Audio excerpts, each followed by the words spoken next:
Dito lang ako, sir. Yusek Harold, mabilis lang tayo. Parang tapos na to. Tingin lang, Ay, sec. tingnan lang natin yung hospital. Yes, sir. So good May afternoon. mga So, kailangan pa sila doon. pinapunta kami ni Sec Rex, ni Sec Ted, tsaka ni Yusek Harold ng Pangulo dito para immediately ma-assess natin. So right now, ang priority is, una-una pupunta kami sa George Royeca Hospital. Yan yung kaisa-isang public hospital dito. Initial assessment ng structure is okay naman. Kaya I think bumalik na yung mga pasyente sa loob. So pupunta ka kami doon to assess lang and to look at And to the find out kung anong patients. pangkailangan.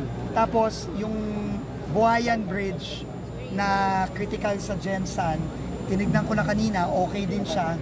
Pinabuksan ko na rin yung bago, nakakatapos pa lang, pina-open ko na. So, habang ina-assess yung luma, at least bukas na yung bago. And then we will be going around also to assess the other roads and bridges na critical. So, hopefully, initial assessment okay naman. Pwera lang dun sa Gensan Tiboli Road na talagang closed off right now. Pupuntahan ko din yon to check. Pero magpapamobilize na kami starting tonight and tomorrow morning. So, tuloy-tuloy lang ang assessment. We'll give you regular updates. Yeah, Sec, so you were saying na wala kayo nakitang hindrance sa gagawing relief operations sa mga affected na mga areas initially? Right now, Yeah, for Gensan, wala pa. We will have to check on Sarangani. Sarangani. No, so, iikot din kami sa Sarangani in the next And few South days. Cotabato, of course. And sa South Cot, tsaka sa Davao. Yep. So, siguro si Sec Ted muna kasi si Sec So sa Second, hospital yes. naman, ang pinaka-problem lang namin yung power. Yeah. So hindi naman pwedeng genset continuously. So ang services dyan, makikita ko ngayon, pupuntahan namin kung ano yung mga nilimita nila na services. Yeah. So syempre malilimit yan dahil generator power lang. Sa kabuuan, Hosek, meron na kayong bilang ng mga naitala sa Ang nireport sa amin Soc ng Sargent city, region? Yeah. 16 deaths and about 300 injuries. Yun ang nireport sa amin Yeah. ng regional. So far, dumadagdag mabilis Yeah. Ano ho ang status ng hospitals natin ngayon? So far, Yeah. walang nag-report ng damage except yun nga power loss. Hmm. So, Pero may genset.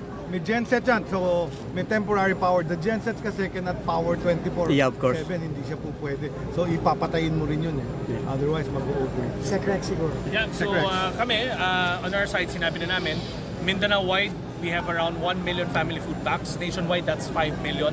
Sa dalawang affected region, Region 11 and Region 12, we have 300,000. Nandito na yan.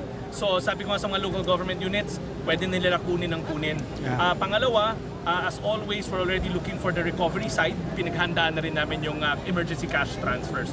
But for now, we don't want to hamper the rescue operations. Pinaalam lang namin na may sapat na relief, magkakaroon ng sapat na recovery fund. Hindi problema ang pondo, hindi problema ang supplies. At yan ang direksyon ng ating Pangulo. Sir, meron bang mensahe ang Presidente para sa mga apektado ng lindol for Soc Sargent? We will never leave anyone behind. We will not leave Mindanao behind. We are all here to give all out support sa ating mga LGU, sa ating mga probinsya. Yun ang kabilin-bilinan ni President, and we will be here until the next couple of days. No, hindi muna kami aalis dito. Sisiguraduhin natin na mabilis ang aksyon ng gobyerno at lahat gagawin natin para maibalik kagad sa normal ang sitwasyon dito sa Region 12, pati na rin sa some parts of Region 11, sa Davao City, sa Davao del Sur, Davao Occidental. Yeah, So tuloy-tuloy kami dito, no? So we will give regular updates. And para sa mga kababayan natin, nandito po kami para sa inyo. Mag-ingat lang po tayo, meron pa rin mga aftershocks. Sumunod po tayo sa mga bilin ng ating local government units at ng ating mga provincial and municipal and city disaster agencies. At mag-ingat po tayong lahat. Yeah. So pero hindi namin kayo iiwan, nandito lang kami. Is he planning to come Yes, over? the President will be coming in the next few days. How long will it last? Yung pag-restore natin ng mga major roads and bridges? Hindi pa natin alam pero magsisimula na ang trabaho bukas pa lang.